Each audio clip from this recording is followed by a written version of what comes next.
Batman the Brave and the Bold was an animated series that ran from 2008 to 2011. The show featured a goofy-ass Batman, an arguably repetitive episode structure, and, worst of all, bad lighting. Oh my god, bro. Oh, hell no, man. What the fuck, man? Get your ass on, boy. You get your goddamn... This also happens to be my favorite Batman show ever made. So without further ado, ladies and gentlemen, here's why Batman the Brave and the Bold is, without a doubt, the greatest piece of television to touch the face of the earth. Let me set the stage for you. It's 2010, you're sitting in front of your TV screen on a Saturday morning before anybody's woken up. An episode of Bakugan just finished airing and you hear this after the commercial breaks.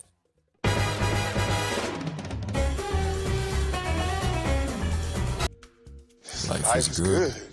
You know what I mean? Now, on to what actually makes Batman the Brave and the Bold so good. In my opinion, it's these three things: tone, characters, music, and presentation. Despite being aimed entirely at children and having a more lighthearted tone 80% of the time, the show can effortlessly hit a 180 between scenes like Batman and Robin stopping a guy from stealing a color ray, to Red Tornado finding out what it means to be human, and the repercussions that come with it, like losing a loved one. Or as another example, going from Batman fighting an evil Santa Claus to exploring the Doom Patrol and how they react to not being able to save an innocent despite stopping the bad guy. The point I'm trying to make is that it's this fluid duality that makes the show such an enjoyable piece of television. These moments don't feel forced or cringe and genuinely invoke emotion in you. Now, when it comes to more light-hearted episodes, they're still enjoyable too. I'm not gonna sit here and lie and say there's some Charles Dickens peak fiction, but it's definitely watchable. The pacing is fluid and the comedy isn't as obnoxious as something like Teen Titans Go. It's more satirical and presents itself in a more subtle way. A lot of moments have that deadpan Adam West 1966 Batman delivery, and genuinely did make me chuckle once or twice. It is self-aware, but it definitely contains itself and it doesn't get annoying. The show brings in a lot of goofy concepts and characters, and it knows how goofy these things can be. But, due to the tone of the show, they actually work surprisingly well. And the end of that segment brings me to the next segment: characters. See, Brave and the Bold, much like a lot of other cartoons that were coming out at that time, has no overarching story whatsoever. This means that every episode has absolutely nothing to do with the one that came before it. Now, structures like this can work in some cases, but in others they can be completely and utterly disastrous. It works well with shows like Space Dandy and Cowboy Bebop, but with a lot of kids shows it's completely unwatchable to anyone over the age of 11. Now, one might assume that Brave and the Bold would fall automatically into that category, being both a kid's story and having no overarching story. Wrong!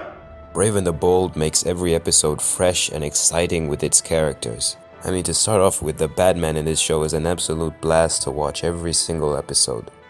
I never get tired of hearing Batman spout corny or ridiculous one-liners. Obviously, he's not a walking, talking speech like the Christian Bale Batman, but I'm not trying to sell this show on how deep and how nuanced it is. It's really mostly dumb fun, but it's done tastefully. And if you go into the show expecting it to be super thought-provoking, then just click off the video and don't watch it. It's probably not for you. Not to say that it doesn't have deep moments, but yeah, that's a bit of a tangent, so back to what I was talking about, characters. Essentially, the bottom line is that this Batman is super fucking fun to watch.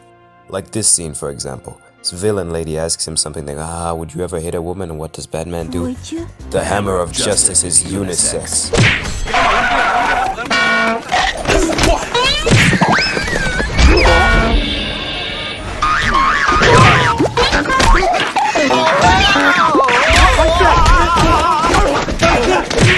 Fight back! Fight back! And yeah, just like that, Batman beats the brakes off of this woman. Why? Because Batman is that guy. He beats women, he beats kids, he beats Reddit users. Why? Because Batman is an absolute unit and a pure symbol of determination and justice. If you're still watching the video after that stupid line, I'm moving on to the next part. The side characters. Now, every episode features a different side character, and the side characters that are featured every episode really steal the show sometimes.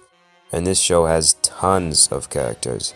It has DC Golden Boys like Superman and Robin, but it also has super obscure characters like Detective Chimp or Adam Strange. And because of the aforementioned tone, all of these characters are so fun to dive into without feeling like you're watching something stupid like Super Friends. You can actually watch these wacky ass characters without feeling like you need to turn off the TV and go drink paint immediately. Now on to music. This section won't be as long as anything else, but anyway, the music in this show is fantastic. I've been playing tracks from the show in the background music for this video, so that already speaks for itself if you like what you hear. The music in this show complements the tone of the show extremely well. It's unbelievable. It has a similar feeling to like noir jazz or something, but with a more grand and confident tone. I don't quite have the vernacular to put this stuff into words, but the music is just good. Take my word for it. You listen to the opening one time, you'll know it's the one. Lastly, the presentation of this show. Visually, it's pretty nice to look at. The art style is quite similar to Justice League or Superman the Animated Series, and even has a bit of Batman the Animated Series in it. The colors pop in all the right ways. The villains and the heroes, they all just look nice to look at. The colors that they use and the way they draw the faces kind of has a touch of that Bronze Age era drawing style. And if you know anything about comics, you know that the Bronze Age isn't exactly the most popular, but to me, I think there's something very interesting about the way they make all these characters look. The hyper-masculine Greek god jaws, those tiny eyes that they always draw on Shazam.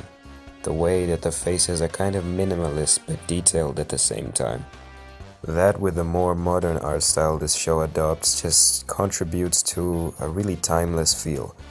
Not timeless in the same way Batman the Animated Series is, but in its own grand Bronze Age way. I don't usually go back to cartoons I watched as a kid, but every time I turn this on and I do something on my phone or I draw, I can always find myself paying attention to the show a bit more than I would if it was something else. Brave and the Bold definitely isn't for everybody, but if this review somehow convinced you to watch it, then give it 3 episodes, and if you don't like it, turn it off. If you made it to the end of this video, thank you for watching my first video. I know that the mic is pretty terrible and my voice is also quite inconsistent throughout the whole video, but yeah, that was it. Subscribe if you support black businesses, and see you in the next one.